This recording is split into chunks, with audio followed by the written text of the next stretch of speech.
Good morning, everyone. Welcome to the latest episode of Purposely. Today I'm here with Steph Edmunds. Welcome. Thank you for having me. Nice to actually meet you in person. I know we were just talking about how we were Instagram friends and how funny it is when you follow someone on Instagram and you feel like you know them.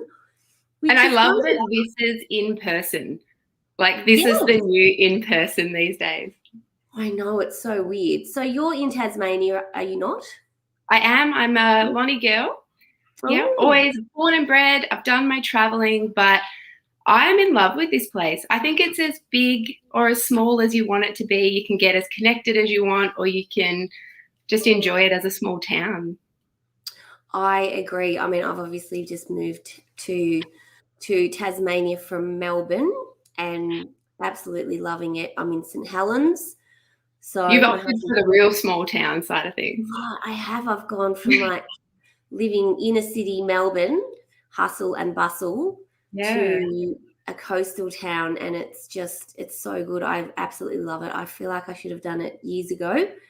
Yeah, that's a big it I is. would love to question you about that. That's like the coach in me that's like, oh, what's behind that? But anyway, you take the reins. Anyway, we can talk about that later. But this is about you and hearing about your story, because I'm sure that you've got one like everybody does. Yeah. And I love everything that you do thank you. in the coaching space. And I feel like we have a lot of similar beliefs and philosophies. So I'm really excited to chat with you and get to know you a little bit better in real life. Yeah. But I guess for the people listening, if you were at a barbecue or a dinner party and someone said to you, hey, nice to meet you, Steph, what do you do? How do you explain to, the peeps out there what it is that you do? Well, when I get asked that question, I take like a big internal deep breath, because I would say like 95% of people have never heard of life coaching.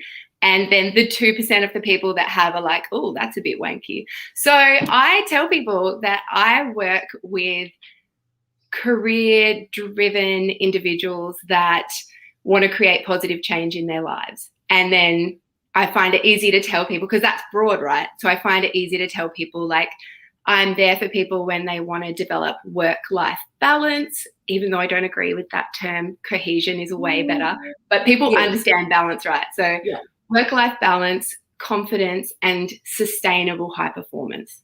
And then people can kind of get behind it because they're like, oh yeah, I get those things.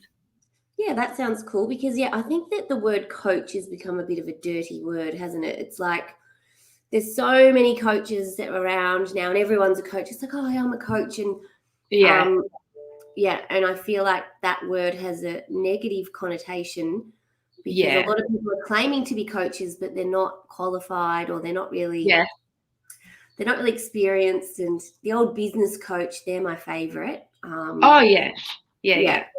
Like, to be honest, I really struggle. I really, really struggle. And even my personality type, I struggle with the fact that coaching is an unregulated industry. So there's like, I have every part of me is like holding back from going and doing like a psychology degree. So I've got the extra oomph, and it's in my 10-year plan to do that, because I just love it so much. But yeah, when I was looking for where to study life coaching, which, there's a whole story before that, but it was so overwhelming. Like, everybody wants to teach you. Everyone's got different models. And me being me, I was like, which one is a registered training office? Which one gives me legit credentials? Like, yeah. And I've got a vision one day of also like, employing coaches and training coaches and just trying to have some influence over the quality control in the industry, because ethically, it's so important, and value. Yeah, it's a whole thing. That's a whole other can of worms. It is, but it is a very interesting conversation, because I would agree. I've done like quite a few coaching qualifications, but there are so many providers out there certifying people with these certifications, and they're businesses, right? So they're not that invested in the quality of the outcome. This is when I was, I don't want to diss maybe I'll try not to name the university, but I don't want to diss it. But when I was a tutor at the uni, and it was like, oh, you know, we do we really need to fail that student? Because, you know, it's like, and then I had that moment where it's like, oh, that's right, this is actually a business. Okay, yeah. Yeah, exactly. So it's kind of like, you know, a tissue in your pocket. Yeah. Like everyone's got one. And I feel like that's what a degree is a little bit too, because, you know, I working in HR, interview and speak to people who've done qualifications, and literally they can't even write an email. So, and they've got a bachelor's degree. So anyway, let's not go down that rabbit hole. Yeah. But let's talk about your story. So let's go right back to the start and hear about, you know, what led you to where you are now. Like, have you always been a coach, or prior to that, what was your experience? And Yeah. Well, my degree is a real wild card of a degree now. But so I look back at the evolution of how I got where I am, and I just think, how? And I have a little chuckle because it's so ridiculous. So when I was at uni, when I was at college, I was really into art and thought to myself, oh, art's not, no offense to anyone who's done art at uni, but my mindset at the time was like, that's not a legitimate degree. It won't get me employed. And so, because I'm very practical. And so my art teacher, I was doing a lot of cubism and stuff like that. And my art teacher, like, throwaway comment was like, oh, maybe you should do architecture. And so, you know, it takes teachers, be careful what you say to students. You know, we're influential. So, you know, and also the other backing to that was that my dad is a builder, and I was tossing up between a building apprenticeship or studying at uni to do architecture. So I actually didn't end up doing the apprenticeship as a builder because I had 3 bulging discs in my lower back. So obviously not very helpful on the work site. So opted for architecture, like so many of the students do, which is like, oh, it's like art, but I'll get a job. Please never think that. So anyway, I rocked up and I loved it. I thrived on it. Architecture can be beautiful, but it's also incredibly strategic, right? There's sociology, there's psychology, you're designing space, you're influencing how people feel, you're controlling movement. Like, I loved that about architecture. So overachiever, worked my ass off to get like HDs, you know, top marks in everything. If it wasn't the top mark, it wasn't good enough. Worked like till 3 a.m. and I was like, oh, I cringe when I look back, but it was like drinking V's and Red Bull, and my work ethic was insane and my work was great, but man, I didn't need to do as much detail in areas that I did. Anyway, that aside, you live and you learn, right? And so I really wanted to be a tutor. I love teaching. I love being around people. I'm like I don't know if you can tell, like, massive extrovert. Like, I could be falling asleep, and if somebody walked into the room, I'm like, bing, what do you want to chat about? So being a tutor was very appealing. And normally it was just students with master's degrees, but managed to like work a bit of magic and get in and do that with just my bachelor. So that, along parallel to that, I started my own business as a building designer. So I had my first qualification, not a qualified architect. And there were different architecture firms that had an office space above Amelia's Cafe. If you're a local, you would be familiar with that, like back in the day. This is like years ago now, right? And it was really great. So we worked together. They covered the insurances. I was able to have my own branding, but we collaborated on like the finality of stuff. So I got to have the feeling of being my own business owner, do my own thing, have my own clients, but with this awesome support network of other architects, which now that I look back on it, that's just insane. That's so generous of them, and to be mentors. And I feel like that's really unique. And maybe a bit loose now that I'm thinking about it. And so that was a really cool experience. But I found myself loving client meetings, not loving engineering, endless drafting, council, red tape, budgets, or the classic architecture things, this much of it is design and uni's like this much design, but the reality is very different, right? So there was that. So I was loving meeting with clients, and I loved being a tutor. Like I was living for being a tutor. Like that was the thing that I just couldn't wait for. That and coffees with my colleagues. So I like total honesty. So I actually ended up from the cafe downstairs. I actually ended up having their old cafe flowers in my wedding bouquet, but that's a whole other story. We were a tight knit group. So yeah, I started to think to myself, like, what is this skill that I'm using as a tutor? I wanted to be wanted in terms of like, I didn't want to be the dud tutor. Like, oh, everyone else is taken. We're stuck with Steph. I wanted people to want to be in my tute group.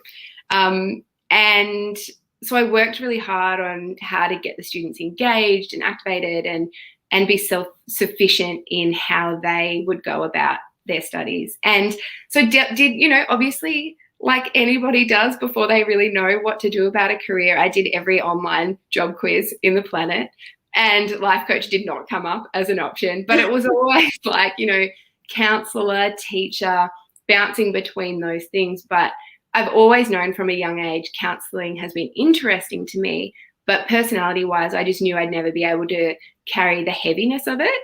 And so I read something somewhere along the line about life coaching, and I can remember that moment. And for somebody that doesn't have an amazing memory, that's a really big deal. I remember the moment and that feeling of reading the job description of a life coach and thinking, oh my goodness, can I get paid for this? It was like, this sounds too good. Like I would get to do that.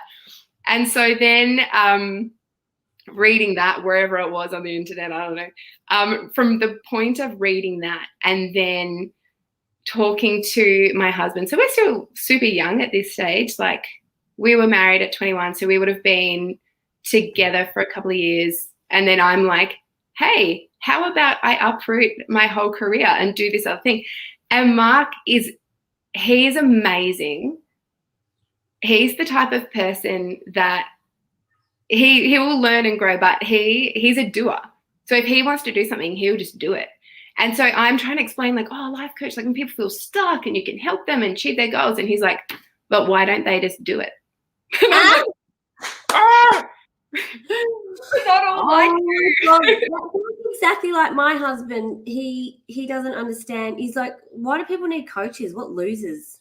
Yeah.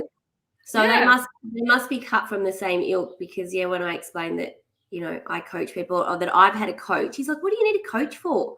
Yeah. Just do it. Like it's what a waste of money. What losers, these people who pay people all this money to help them just do life. Like what losers? Like he just doesn't understand. Yeah. And Mark was kind of at that level, but he could see that I was really passionate. So he was definitely not as hurtful with his language. He was like trying to understand, but you could tell he was like, no. So as I was learning more and more about it, he became more and more on board, and he could see that this was becoming a real passion of mine. And we decided that we would invest in the studies and,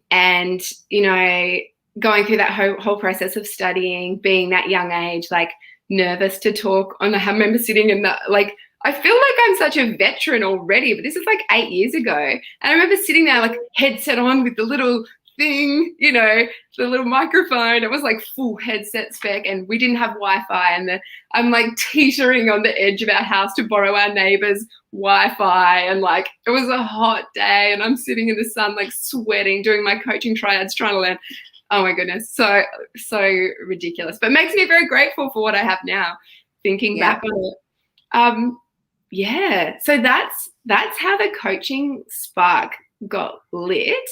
And before that, I also reached out to a couple of local business women, Celine Egan and Sarah Redmond, who are like now in the point of their career where they're like executive coaches, have their own companies, and they do like, leadership and training and all that kind of stuff.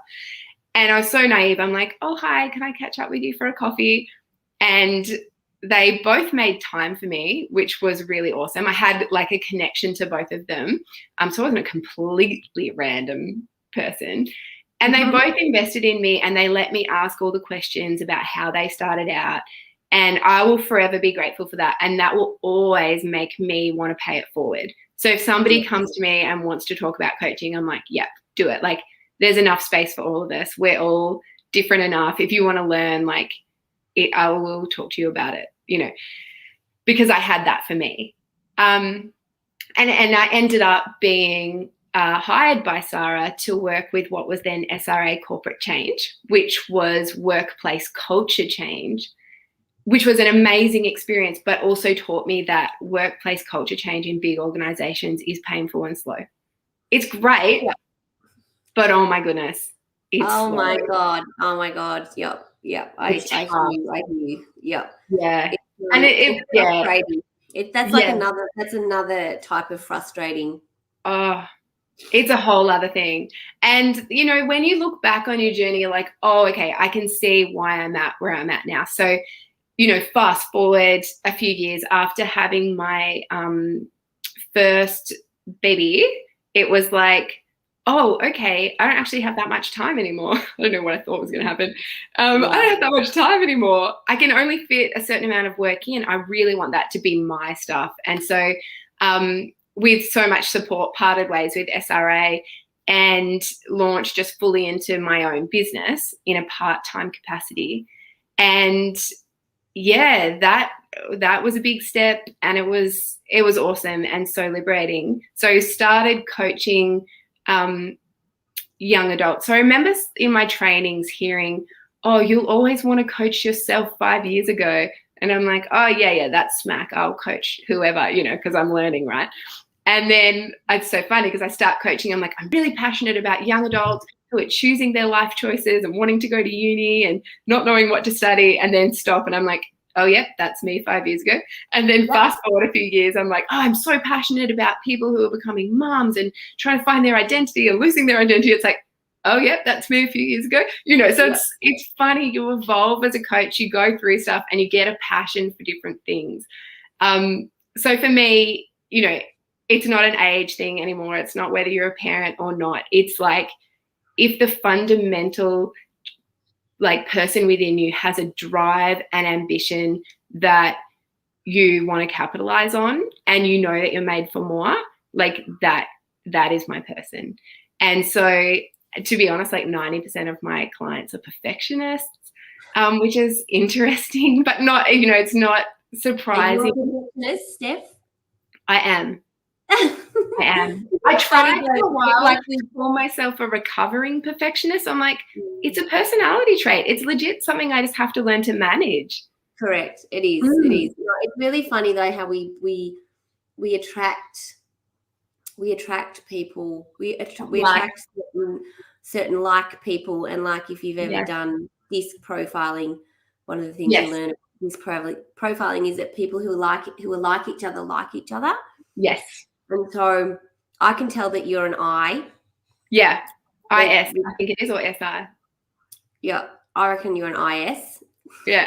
That's the perfectionist. Is your classical profile a perfectionist? Is whose?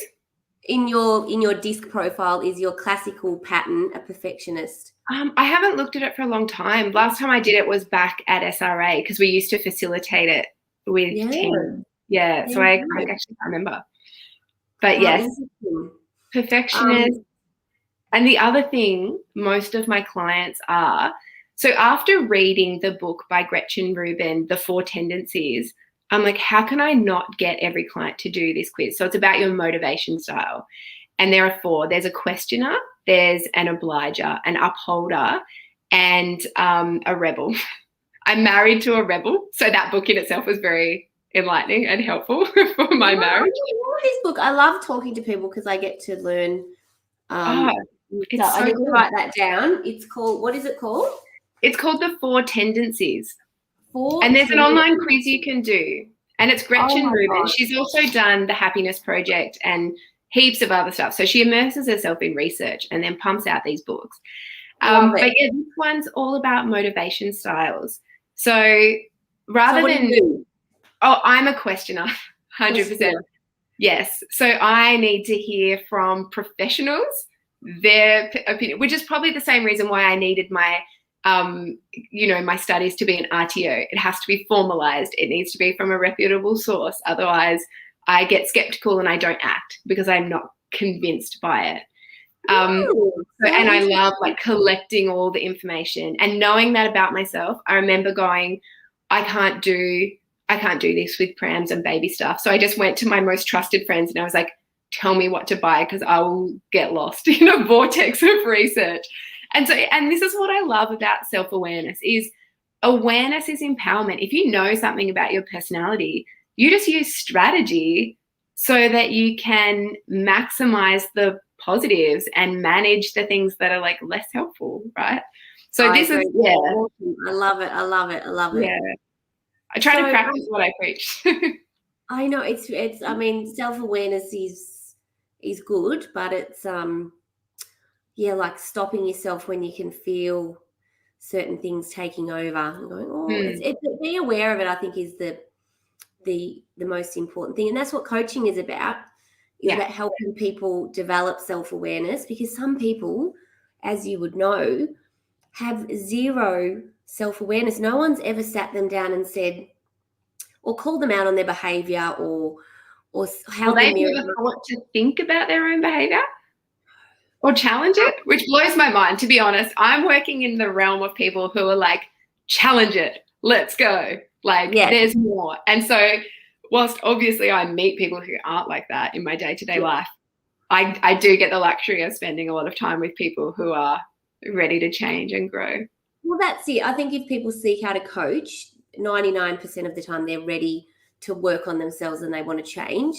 Whereas when a lot of the work we do in HR Gurus, my business, we are working with employees. So it's a different dynamic, and you probably would have experienced this. Yeah.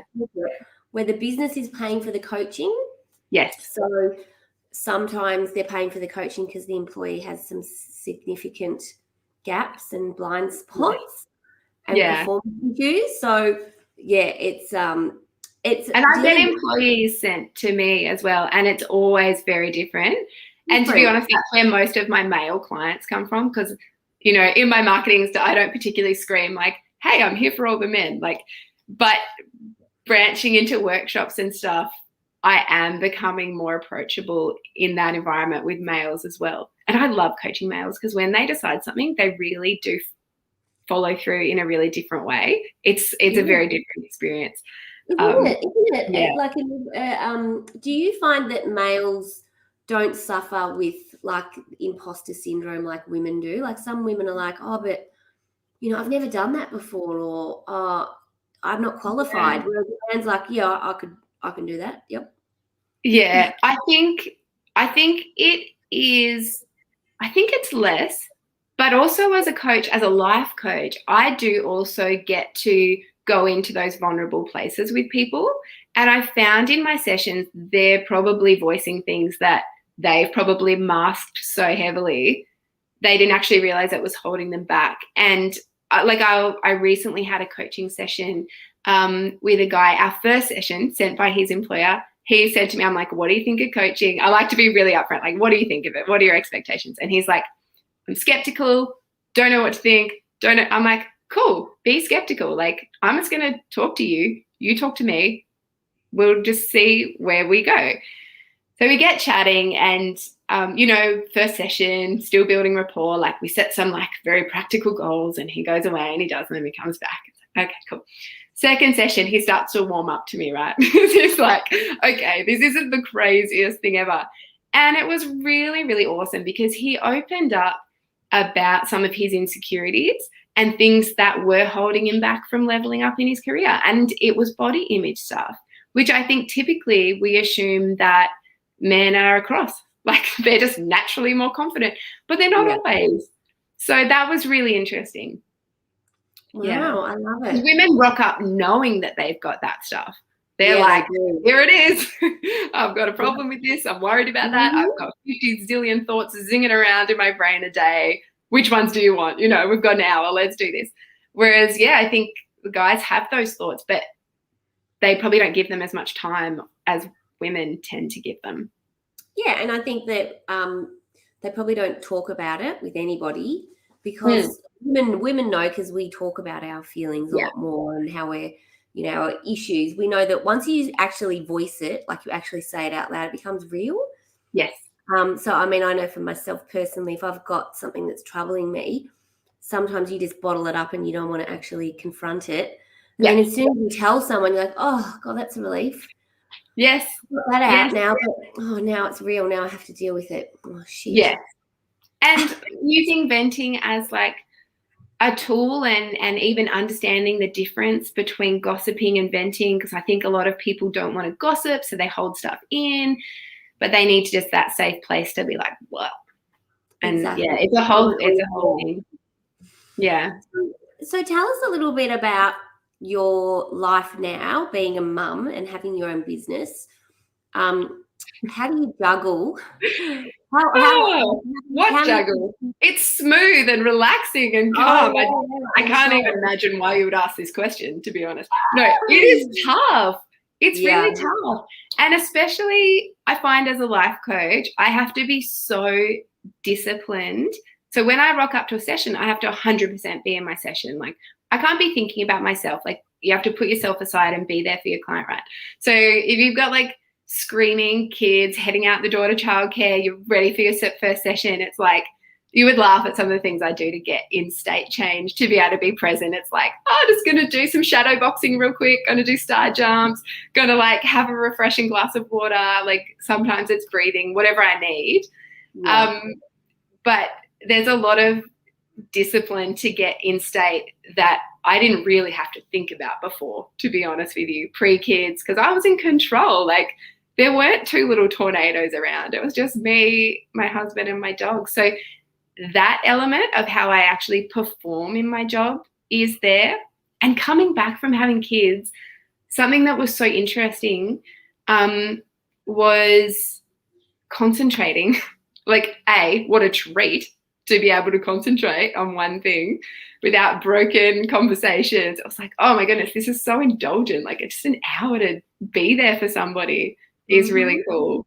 But yeah, and also again, being a perfectionist, my story to myself is like, okay, you've got a day. You technically in a day, you can do X, Y, Z, blah, blah, blah. But I had to remind myself that I had to retrain myself to be able to focus for that long.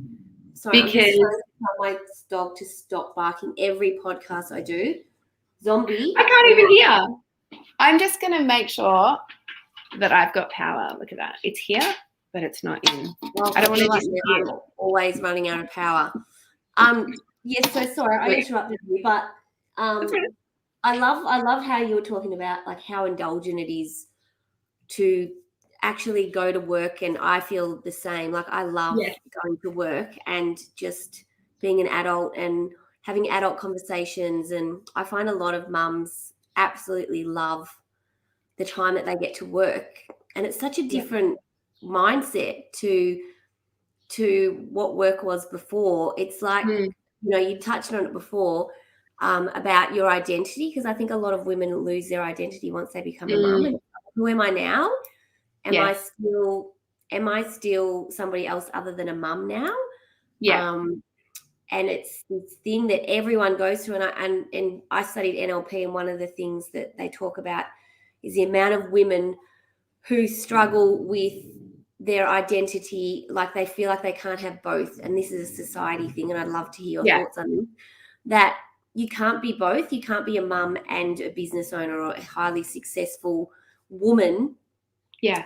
Because people make you choose, because like, I don't know about you, but so many people have asked me the most ridiculous questions that they would never, ever ask a man. Like, oh, well, so what do you do with your kids when you're working? Or how do you travel for your business when you're a mum? Who looks after your child? Yeah. It's just, and you feel guilt, the mother's guilt. Let's talk about that. So over to you. Yeah. It's real. So I like, you've got your internal values, and that becomes your compass, right, for how you make decisions and what you do. I tried for a little while to kind of suppress my entrepreneurialism, because when you've got an entrepreneurial mind, like I'm a life coach, but I'm always thinking of ideas. Like I've got notes on my phone that's like post ideas, and it's a zillion like things long because there's just always things buzzing around. And I tried for a little while to suppress and just do this whole like I'm going to be present with my kids, focus on them, and it just didn't work for me. I couldn't do it.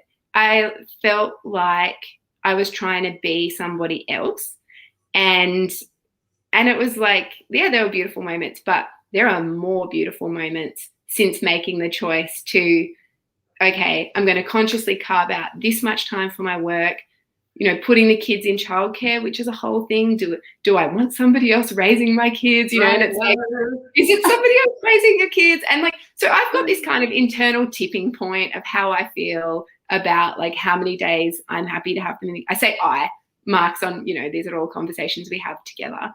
And Mark's self-employed too. So we're both very flexible. It's different, I think, because we're both self-employed, which means we get the luxury of, like, when we've got a day with the kids, we can meet for, we call it Smoko because Mark's a builder. So, you know, we do the Smoko and we'll all go to a cafe together, or I'll bundle up the kids. So I feel like we live in kind of a different headspace of work and life. And I think that's why I'm so passionate about work-life cohesion, where the way that you work and the type of the work that you do brings life to you as a person. You're adding value in the work that you do, so that, yeah, you're going to be depleted by work because that's natural, right? But you rock up to your personal life fulfilled by that other parallel sense of purpose. You're not rocking up drained from a job that you don't want to be doing, in a way, with people that you're hating, and then you're bringing that into your personal life, and then you take that into everything else. So, you know, for example, Mark and I are very big on hobbies as well in terms of work-life balance, and we make time for each other. And yeah, so we don't fit into traditional roles. We didn't go into that real losing ourselves stage. Like you, as a mum, you go in and out of it, but we've just been, I don't know, maybe that's the nature of being married to a life coach. We've been like really intentional from the get-go. No, that's resonating with me on so many levels, because my husband's a carpenter and he's also self-employed. So whilst I would work full-time in my business, he would work part-time. And then we had the interesting questions from family. You know, his dad's Austrian, about how are you working part-time? Like, how can Emily work full-time and you work part-time? Like, in just absolute disbelief and kind of disdain for me, because I was obviously forcing him to do something awful, which was stay at home with our son. Or there's an assumption there that women can't have the same earning capacity as men as well. Yes. So his dad still doesn't understand what I do, and thinks that it's like some kind of, I don't know, pyramid scheme or some kind of weird thing. I don't know, but it's just we all love a good pyramid scheme, don't we? Oh, yeah. So it's just really interesting. But yeah, so we have a lot of flexibility, and I'm really interested in what are your hobbies, because I think it's so important. And I did a post about it a while ago, that you have, not only do you have work-life cohesion, that we all have something that we do for ourselves, and we have, it's about having that balance, and a lot of people don't have that balance. It's all about work, or it's and a lot of women, I find, are givers, and they give everything to everybody else, and they have nothing left in the tank for themselves, and then they have breakdowns, and they're really bitter and angry because everybody else is getting to do what they want except for them. And you have just perfectly described the obliger personality from the four tendencies. And most of my clients are obligers, and they're coming to coaching because they're out of balance. They don't have time for themselves. There's no me time, doing everything for everyone else. And then they have what they call obliger rebellion, which is when you say yes too much, and then you're like, I can't do anything. And they turn into rebels for a moment, and then they slowly take it all back on and come back into their obliger state. I love it. So what are your hobbies? Well, how do you keep in all Mark of and this I, business? we are huge probably people. Like we are probably the biggest advocates you could ever find for hobbies. And every time we see new parents, like with a new baby who, we're like, don't forget hobbies. We're like those people. So for me, it is very, very much basketball. I love seeing my team twice a week. We train. We play hard. We're doing really well this season, actually. Shout out to my team. Good job, girls. We celebrate birthdays together. It's like the girlfriends the group that I haven't had since like college days and uni days. When you're all together frequently. Because outside of that, all of my friends are really individual, and it's like a constant catching up with everybody, which is also a hobby. I enjoy that, but like it's nice to have that regularity with these women. It's a fulfilling hobby for me because coming from like high performance sport, we'll call it. I played netball for Tassie and was a state rep for years. So my training is like you work hard, you play hard. Like it's hard to play down, in different levels because you just want to go. So it's really good for me to get to switch into that part of myself that I'm still really passionate about. Are you yeah. Pardon? You're a bit competitive. In some things. In a lot of, yeah. I love it. Where do you think that this came from? Because you talked at the beginning of our chat around your drive for success and wanting to do really, really well and being a high achiever. Where do you think that comes from? I'm really interested in this. Do you think that is something that you're born with, or it's something that's nurtured, nature versus nurture? Go. I've thought about this a lot, right? Because you follow all these different things and you learn like it's because your parents pushed you and your parents, like my parents were just so go with the flow. It was like, oh, you want to study? Study. Oh, you haven't studied for a month? Like maybe you should. It's like they cared about us, but they weren't like, you have to do blah, blah, blah. Well, at least I don't remember that anyway, so I guess it felt like that to me. I think it's come from wanting to people please. I think it's just growing up, you get that reward of, oh, you were the top of the class, or you did this well, or you won that. And it's like, oh, that feels good. I like that. And so it's recognition and acknowledgement. Yeah. Which is then, I guess, where the perfectionism comes in, because you're constantly then striving for your own super high level that you think is really going to like wow everybody.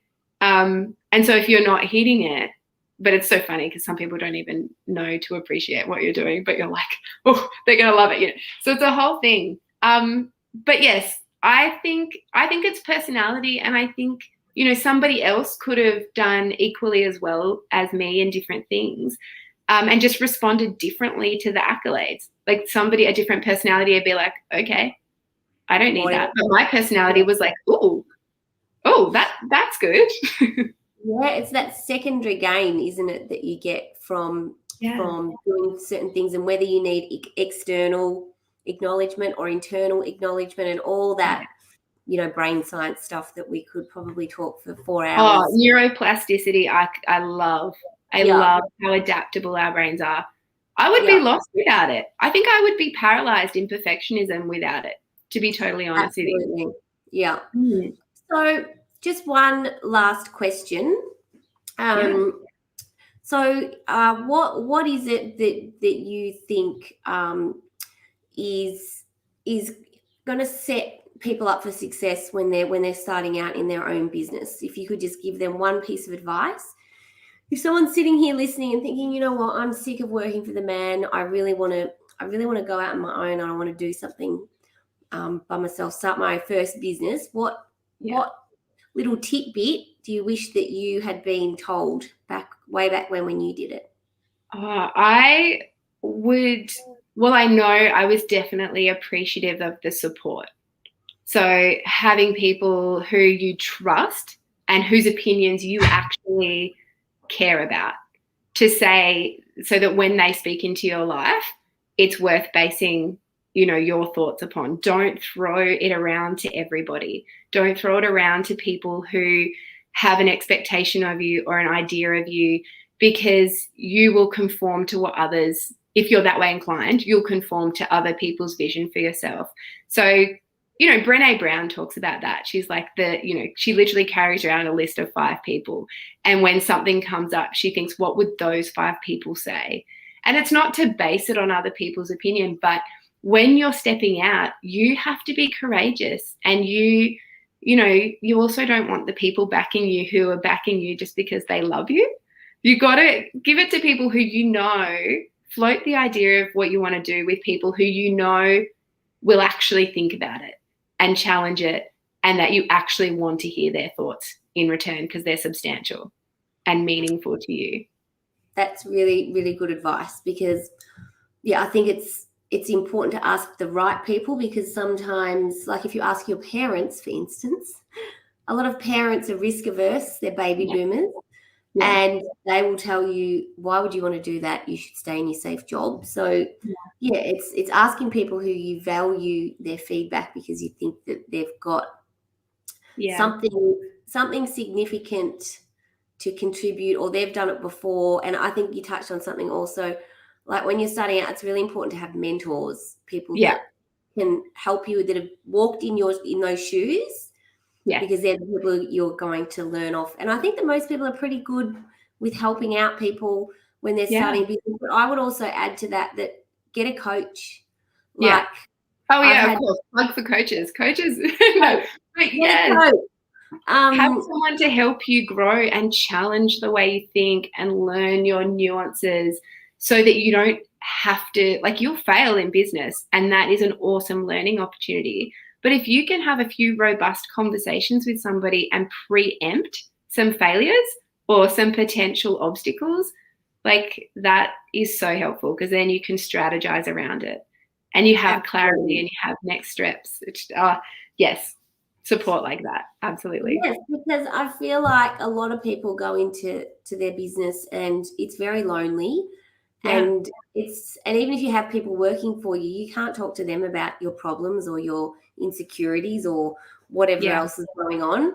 So it's really important to have that support network, like a mentor and a coach, I think. Yeah. So that you have just two very different things. I think people forget that mentors and coaches are very different. Yeah. Yeah. So this will be my last question. I know I said it was going to be my last one before, but I feel like we could just keep talking. We could. So what do you think the difference is between a mentor and a coach?